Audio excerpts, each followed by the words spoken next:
जैसा कि हमने लास्ट एपिसोड में देखा था, संग्युल ये कहने ही वाला होता है कि इज़ुबी कौन है कि तभी शिनवू आके पीछे से उसका मुंह बंद कर देता है।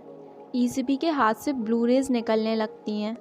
इज़ुबी अपना हाथ छुड़ा के वहाँ से भाग जाती है। संग्युल गुस्से में शिनवू से कहता है, अगर तुम नहीं बताओगे तो मैं खुद से इसका पता लगाऊंगा। वो कहता है, तुम बेवजह इज़ुबी को परेशान कर रहे हो और ये आखिरी बार है। अगर तुमने फिर से इज़ुबी को परेशान किया तो मैं तुम्हें सच में मार डालूंगा। नेक्स्ट सीन में संग्युल को घर पर दिखाया जाता है। उसे शिनवू के बैग में एक बुक मिलती है जिसमें एंजल्स के बारे में लिखा होता है। वो उसे पढ़ता है। जब एक एंजल मुसीबत में होती है वो चमकने लगती है। वो उसे आगे पढ़ ही रहा होता है कि बुक हवा में झूलने लग जाती है। वो उसे देखता है और काफ़ी डर जाता है। तभी कमरे में शिनवू आ जाता है।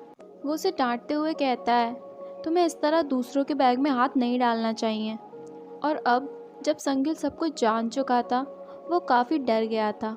वो शिनवू से कहता है, आई नो, अब मैं जान गया हूँ। शिनवू उसकी बातों को इग्नोर करते हुए सो जाता है। नेक्स्ट डे संग्युल बाथरूम में होता है। वो टॉवल के लिए आवाज़ लगाता है।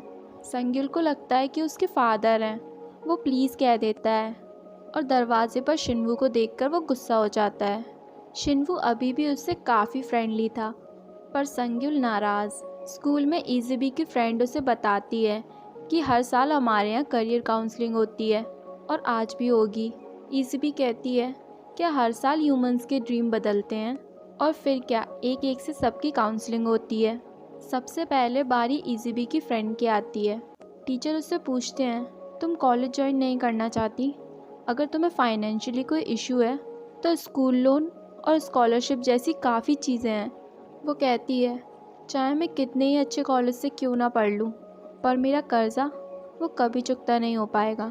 टीचर उसे समझाती हैं, एक अच्छी जॉब से शायद तुम अपना सारा कर्जा ना चुका पाओ, पर तुम्हारी लाइफ इजी हो जाएगी।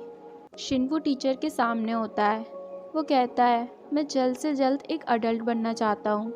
टीचर कहती हैं, वो समय के साथ ही पॉसिबल है।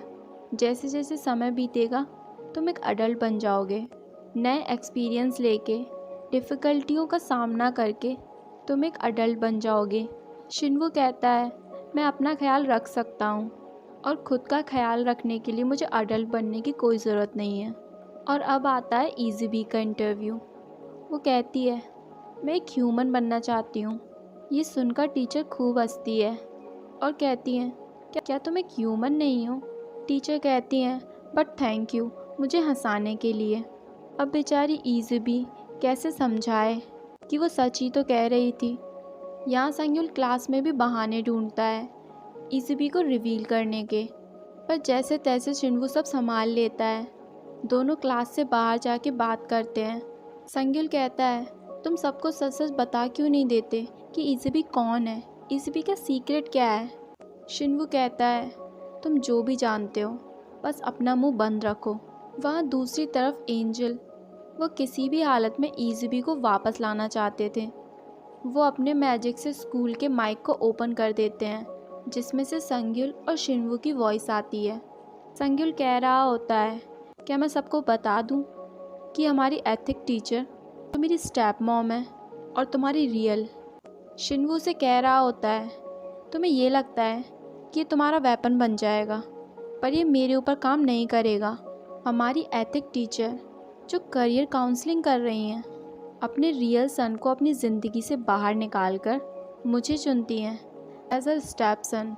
पूरा स्कूल उनकी बात सुन पा रहा था। टीचर काफ़ी घबरा जाती हैं। दोनों को पता था उनकी बातें सब सुन पा रहे हैं, पर कोई भी रुकने का नाम नहीं ले रहा था। इस सब इंसिडेंट के बाद इज़ुबी शिनवू के पास आती है। शिनवू कहता है, मुझसे दूर रहो, सब मुझे घूर रहे हैं। वो कहती है, तो घूरने दो, और मुझे तो इस सब की आदत है। वो दोनों बैड बॉय एक बार फिर इज़ुबी और शिनवू के जले पे नमक छिड़कने आ गए थे। एक तरफ उस बैड बॉय से उसके दोस्त पीछा छुड़ाना चाहते थे, तो वहीं दूसरी तरफ शिनवू के दुख में सभी शामिल होने आ गए थे। वो शिनवू से कहते हैं, कोई भी माँ ऐसा कैसे कर सकती है? अपने ही बच्चे को खुद से दूर रखना, वो भी इतने टाइम के लिए। तुम ठीक तो हो ना? यहाँ दूसरी तरफ इज़बी संग्युल से मिलने आती है। वो कहता है, हमारी वॉइस ब्रॉडकास्ट कैसे हो गई? ये सब तुम्हारी वजह से हुआ है। इज़बी कहती है, मैं नहीं, इसके पीछे तुम हो। तुम सारी चीज़ों को ख़राब करने में लगे हो। इज़बी उससे प्रॉमिस करती है उसके साथ रहने का, उसके दर्द को कम करने का, पर बदले में वो उससे कहती है, प्लीज़ ये सब रोक दो। यहाँ एंजल शिनवू को परेशान करने में लगे होते हैं। वो पूरे रेस्टोरेंट को ख़राब कर देते हैं। उसे लगता है कि इज़बी भी किसी खतरे में है। शिनवू बाहर जाकर इज़बी को ढूंढता है और उसे एक सेफ प्लेस पर ले जाता है। इज़बी उसे कहती है, आखिर हुआ क्या है? वो कहता है, मैं थोड़ी एक्सरसाइज कर रहा था, मेरा वेट थोड़ा बढ़ गया है ना। पर इज़बी सब समझ जाती है। वो कहती है, तुम मेरी वजह से हमेशा परेशान हो जाते हो। सभी लोग साथ में डिनर कर रहे होते हैं। इज़बी टीचर से कहती है, संग्युल और उसके डैड अभी तक घर नहीं आए हैं। शिनवू दोनों को ढूंढने निकल जाता है। यहाँ संग्युल जानबूझ के एक मुसीबत को गले लगा लेता है, वो भी बस इसलिए क्योंकि वो घर नहीं जाना चाहता था। वो पुलिस स्टेशन में भी बदतमीजी करता है और कहता है, क्या इस सब की वजह से आप मुझे लॉकअप में बंद करोगे? वो लॉकअप रूम में ही सो जाता है। संग्युल के फादर उसके पास आते हैं। वो कहते हैं, इतने सालों में ये आज पहली बार हुआ है कि मैंने तुम्हारे साथ कोई रात बिताई है, और वो भी इस तरह। शिनवू भी वहाँ पर पहुँच जाता है, पर दोनों को साथ देखकर वो घर लौट जाता है। यहाँ दूसरी तरफ इज़बी एंजल को समझाने की कोशिश करती है कि वो ये सब करना बंद कर दे। तभी शिनवू वहाँ आ जाता है। इज़बी उसे प्रोटेक्ट करती है। नेक्स्ट मॉर्निंग स्कूल में काफ़ी सारे बच्चों के पेरेंट्स आ जाते हैं और टीचर को रिज़ाइन देने को कहते हैं। हालांकि स्कूल के बच्चे उन्हें प्रोटेक्ट करते हैं, पर अब ये बात पूरे स्कूल में फैल गई थी। बच्चे, टीचर सभी इस टॉपिक पर बात कर रहे थे। क्लासरूम में एक बच्चा खड़ा होकर कहता है, तुम लोगों ने स्कूल का मजाक बना के रख दिया है। एक एक करके काफ़ी सारे बच्चे क्लासरूम से बाहर चले जाते हैं। वो एथिक टीचर से नहीं पढ़ना चाहते थे। यहाँ उस बैड बॉय के दोनों फ्रेंड उससे फ्रेंडशिप तोड़ देते हैं, क्योंकि वो भी अब उसकी असलियत जान चुके हैं। हालांकि शिनवू उन लोगों के बीच हुई फाइट को रोक देता है। इज़बी और उसका ग्रुप में एक पिटीशन फाइल करता है, जिसमें बच्चों के वोट्स के जरिए डिसाइड करेंगे कि टीचर को रिजाइन देना चाहिए या स्कूल में रहना चाहिए। शिनवू अपनी मॉम के पास जाता है और उन्हें रिजाइन ना देने को कहता है। वो कहती हैं, मेरी वजह से तुम दोनों को काफ़ी प्रॉब्लम हो रही है और मैं तुम दोनों को परेशान बिल्कुल नहीं करना चाहती। घर पर संग्युल के फादर टीचर से कहते हैं, तुम्हारी वजह से दोनों बच्चों को काफ़ी प्रॉब्लम आ रही है, तुम्हें कोई और स्कूल ढूंढना चाहिए। और तुमने इतना सब कुछ होने के बावजूद भी शिनवू के फादर को कांटेक्ट करने की बिल्कुल कोशिश नहीं की। वो उन पर भड़क जाती हैं और कहती हैं, तुम्हें सिर्फ संग्युल दिखाई देता है, तुम्हें शिनवू की बिल्कुल भी परवाह नहीं है। शिनवू जैसे ही संग्युल के रूम में आता है, संग्युल उसे कहता है, अगर तुम्हारी मॉम भी स्कूल से फायर्ड हो गई तो तुम दोनों मिलकर तोपोकी बेचना। शिनवू उसकी बात का बिल्कुल भी बुरा नहीं मानता। संग्युल उसे अपने कमरे से बाहर निकाल देता है। बेचारा शिनवू, उसे पूरी रात कमरे के बाहर बिताना पड़ती है। नेक्स्ट डे स्कूल में इज़बी और उसका ग्रुप उस पिटीशन को लेकर सभी बच्चों के पास जाते हैं। शिनवू इज़बी को रोकने की कोशिश करता है, पर वो उसे कहती है, हम टीचर को इस तरह नहीं जाने दे सकते, वैसे भी उनकी गलती क्या है। वो 1 बाय 1 एक एक बच्चे को समझाने की कोशिश करते हैं। और आप सबको ये बात जानकर हैरानी होगी कि सबसे पहले ली उस पिटीशन पर साइन करती है, बिकॉज ऑफ शिनवू। सबसे इतना रिक्वेस्ट करने के बावजूद भी उनके पास अभी काफ़ी कम वोट थे।